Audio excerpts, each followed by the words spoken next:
Hello friends, इस video में हम इंटीग्रेशन के एक बहुत ही इंपॉर्टेंट क्वेश्चन को डिस्कस करेंगे।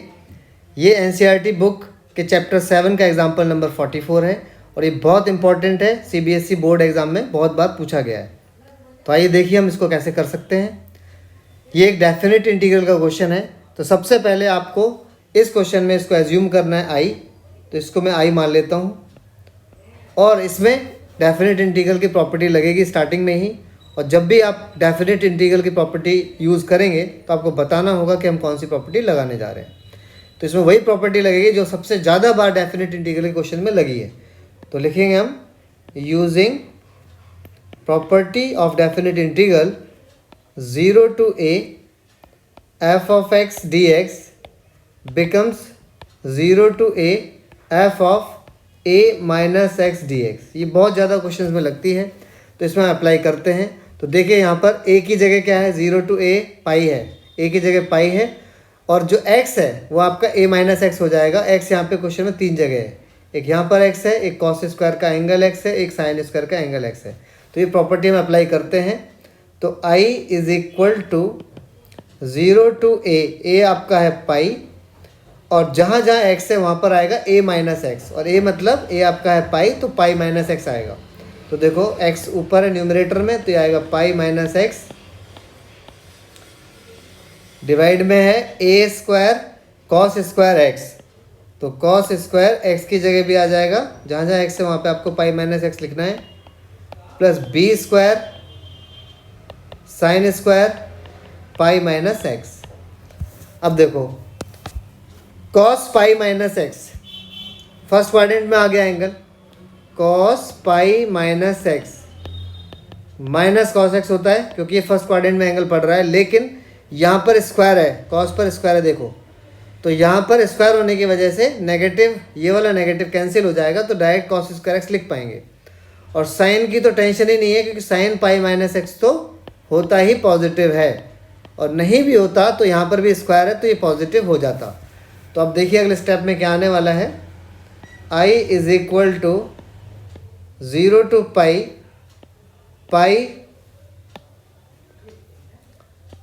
पाई minus x d x divided by a square cos square x हो गया वापस, और ये भी हो जाएगा वापस साइन स्क्वायर एक्स, क्योंकि पाई माइनस एक्स करने से उन पे कोई फ़र्क नहीं पड़ा क्योंकि स्क्वायर था। अब आगे यहाँ पे जो न्यूमरेटर में आप देख रहे हो पाई माइनस एक्स, इसको हम ब्रेक कर देंगे और दो सेपरेट इंटीग्रल बना लेंगे। ऐसा हमने बहुत क्वेश्चंस में किया है, तो इसमें भी करेंगे।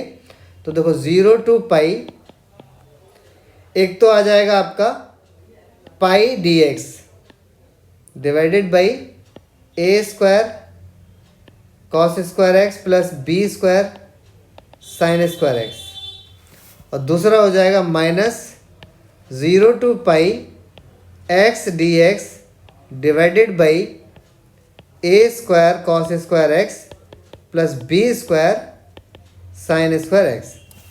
अगर आप ध्यान से देखें तो ये चीज़ वही है जहाँ से हमने क्वेश्चन को स्टार्ट किया था।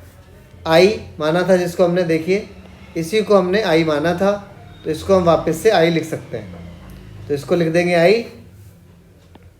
तो आई इज इक्वल टू, यहाँ से पाई कांस्टेंट है तो पाई को आप बाहर लिख दीजिए।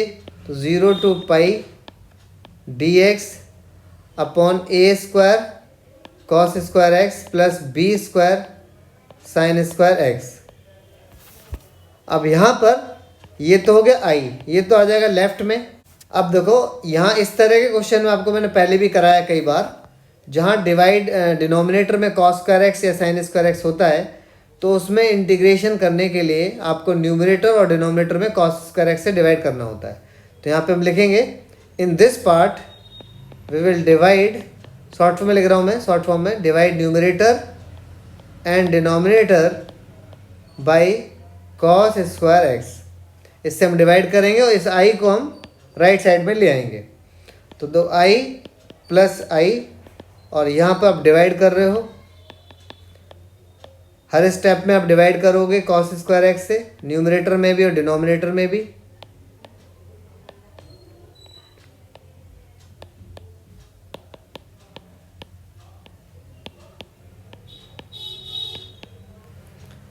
आई plus I becomes 2i pi 0 to pi dx by cos square x. Cos square x को अगर न्यूमरेटर में लिखा जाएगा तो क्या होगा, सेक स्क्वायर एक्स। यहाँ पे कॉस स्क्वायर एक्स से कॉस स्क्वायर एक्स कैंसिल हो जाएगा तो a square plus b square, sine upon cos होता है टेन, तो sine square upon cos square बन जाएगा टेन स्क्वायर एक्स। अब देखो यहाँ पर हम एक प्रॉपर्टी लगाने वाले हैं। क्यों लगाने वाले हैं, क्योंकि अगर आपने अभी सब्स्टिट्यूशन करके इसको किया तो अपर लिमिट और लोअर लिमिट पुट करने पर सेम वैल्यू आएगी, इंटीग्रल की वैल्यू नहीं निकल पा रही है। तो कुछ क्वेश्चंस में हमें प्रॉपर्टी लगानी पड़ती है, तो यहाँ पर एक और प्रॉपर्टी लगेगी, और वो प्रॉपर्टी कौन सी होगी वो भी आपने कई बार यूज़ की होगी, तो मैं आपको बता देता हूँ। In question where limit is 0 to 2a f x d x, it becomes twice of 0 to a f x d x if, ऐसा कब होगा, जब f of 2a minus x put करने पर वापस एफ एक्स आता हो, और ये पूरा क्वेश्चन ज़ीरो हो जाएगा, पूरा इंटीग्रल ही ज़ीरो हो जाएगा अगर आपने F of 2a minus x रखा और आपको माइनस एफ एक्स मिलता है। तो यहाँ पे देखो आपके क्वेश्चन में ये है आपका एफ एक्स और 2a की जगह है आपका पाई, ठीक है। ये आपका एफ एक्स हो गया, ये आपका एफ एक्स हो गया, और 2a की जगह है पाई, तो 2a की जगह पाई लिखेंगे। तो चेक करते हैं कि हमारा ये वाली कंडीशन आ रही है या ये वाली आ रही है, हम चेक करेंगे। तो सबसे पहले देखो आपके पास एफ एक्स क्या है, एफ एक्स है आपके पास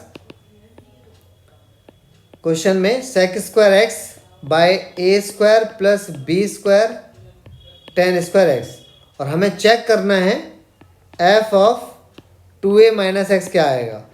तो 2a की जगह मैंने आपको समझाया है, 2a की जगह आपके पास पाई, तो x को रिप्लेस करके आप करेंगे पाई माइनस एक्स, तो sec square pi minus x divide by a square plus b square tan square pi minus x. अब देखो सेक पाई माइनस एक्स, अगर हम क्वाड्रेंट रूल लगाएं तो सेक पाई माइनस एक्स, सेक का एंगल फर्स्ट सेकंड क्वाड्रेंट में आ रहा है तो माइनस सेक एक्स आता है, और 10 पाई माइनस एक्स करोगे तो भी माइनस आएगा, दोनों में माइनस आ रहा है। लेकिन यहाँ पर देखो स्क्वायर है दोनों में, तो दोनों में स्क्वायर है तो वो माइनस खत्म हो जाएगा, पॉजिटिव बन जाएगा। तो ये वापस आने वाला है sec square x upon a square plus b square tan square x. तो देखो जो आपका फंक्शन था वही आपका 2a माइनस एक्स करने से आया। तो कौन सी प्रॉपर्टी का ऊपर वाला पार्ट सेटिस्फाई हो रहा है, नीचे वाला नहीं हो रहा। तो यानी ये जो पूरा क्वेश्चन था 0 to 2a, ये it will become twice of 0 to a, मतलब लिमिट जो 2a थी वो अब a रह जाएगी, हाफ हो जाएगी। तो यहाँ पर लिमिट थी पाई, तो ये हो जाएगी आपकी पाई बाई 2। बाकी पूरा क्वेश्चन सेम रहेगा एफ एक्स डी एक्स, बस 2a की जगह क्या होने वाला है, a, ठीक है। 2a की जगह आप कर देंगे a, बाकी पूरा question F x d x वैसे ही आएगा, और आगे लग जाएगा 2, ट्वाइस हो जाएगा। तो इसको हम कंटिन्यू करते हैं। तो लेफ्ट में आपका था 2i, प्रॉपर्टी लगने के बाद आपका ट्वाइस हो गया, लिमिट हो जाएगी 0 to पाई बाई 2, और न्यूमरेटर में आपके पास था sec square x d x, divide में था आपके पास a square plus b square tan square x. अब इसमें हम लगाएंगे सब्स्टिट्यूशन, और ये 2 से 2 चाहो तो अभी कैंसिल कर सकते हो। अब हम यहाँ पे लगाएंगे सब्स्टिट्यूशन, तो यहाँ पे हम पुट करेंगे, इस तरह क्वेश्चन हमने बहुत बार किए होंगे। इसमें हम 10x को पुट करेंगे t, after differentiation we get sec square x d x is equal to d t. आप क्योंकि सब्स्टिट्यूशन लगा रहे हो तो लिमिट भी चेंज कर दीजिए। लिमिट देखो, व्हेन x पाई बाई 2, जब x पाई बाई 2 था तब t की वैल्यू क्या होगी। तो यहाँ पे देखो x को अगर पाई बाई 2 रखेंगे तो 1090 होता है इन्फिनिटी, तो t की वैल्यू इन्फिनिटी हो जाएगी। और जब x 0 था लोअर लिमिट, तो t क्या आएगा, यहाँ पे देखो t आपने 10x को रखा है तो 10 0 क्या होता है 0, तो t की वैल्यू होगी 0। तो इसको सब्स्टिट्यूट कर देते हैं, तो क्वेश्चन आपका बनेगा i इज इक्वल टू 0 पे लिमिट आई है 0, और पाई बाई 2 पे आ गई है infinity. Sec square x d x आपका बन गया है d t, divide by a square plus b square 10x का स्क्वायर। 10x को आपने कितना पुट किया था, 10x को पुट किया था t, और ये है 10 स्क्वायर x, तो ये आ जाएगा आपका t स्क्वायर। अब देखिए I is equal to 0 to infinity dt by a square plus b t का होल स्क्वायर। ये आपका वेरिएबल है, ये आपका कांस्टेंट है क्योंकि t आपका बी टी में आया है। अब यहाँ पे फॉर्मूला कौन सा लग रहा है? फॉर्मूला लग रहा है d x by a square plus x square. इसका इंटीग्रेशन होता है 1 by a tan inverse x by a plus c. तो ये फॉर्मूला आप इसमें अप्लाई करेंगे तो देखो 1 by a tan inverse x by a, ये आपका x है बी टी क्योंकि वेरिएबल है, बाई ए, ठीक है। और क्योंकि यहाँ पर जो वेरिएबल है t उसका कोफिशिएंट b आ रहा है तो बाहर आप b से डिवाइड भी करेंगे। अब लिमिट लगाइए 0 टू इन्फिनिटी, तो देखिए अब क्या आएगा। अच्छा यहाँ पर मैं पाई भूल गया हूँ, ठीक है। यहाँ पर देखिए, यहाँ पर मैं पाई भूल गया हूँ, यहाँ पर पाई लिखा हुआ है, ये पाई मैं कैरी आगे नहीं किया है तो इसको हम करेक्ट कर लेते हैं क्वेश्चन को। ये जो पाई है देखो मैं हाईलाइट कर रहा हूँ, ये पाई मैंने आगे नहीं लिखा है तो ये पाई तो आगे भी जाएगा, ठीक है। तो यहाँ पर आएगा 2 पाई, तो यहाँ पर आएगा पाई, 2 से 2 कैंसिल हो गया, और यहाँ पर भी आएगा पाई, और यहाँ पर भी आ जाएगा पाई। तो अब देखो आगे I is equal to pi by a b. अब आप पुट करें इन्फिनिटी, तो tan इनवर्स t की जगह अगर आप इन्फिनिटी रखोगे तो into b by a, infinity ही होगा, माइनस फिर लोअर लिमिट पुट करेंगे 0, तो tan इनवर्स 0 रखोगे तो 0 इंटू बी बाई ए, इस t की जगह 0 रखोगे तो tan इनवर्स 0 ही आएगा। अब देखो tan इनवर्स इन्फिनिटी कब होता है, tan की वैल्यू इन्फिनिटी कब होती है आपको पता होनी चाहिए, और नहीं पता तो हम ऐसे लिख लेते हैं tan इन्फिनिटी, आप ऐसे करके भी लिख सकते हैं, डायरेक्ट भी पाई बाई 2 आप लिख सकते थे, और 0 डायरेक्ट लिख देते हैं, tan इनवर्स 0 पर होता है। tan इनवर्स से tan कैंसिल हो जाएगा तो pi by a b, tan से tan इनवर्स कैंसिल हो गया तो आपको मिलेगा pi by 2, and answer will be pi square by 2ab। This is your answer of the given integral. ये बहुत इंपॉर्टेंट क्वेश्चन है, आपके एग्ज़ाम में बहुत बार पूछा गया है। अगर आपको नहीं समझ में आया है तो एक बार वीडियो को फिर से देखिए। Thank you very much for watching, have a great day.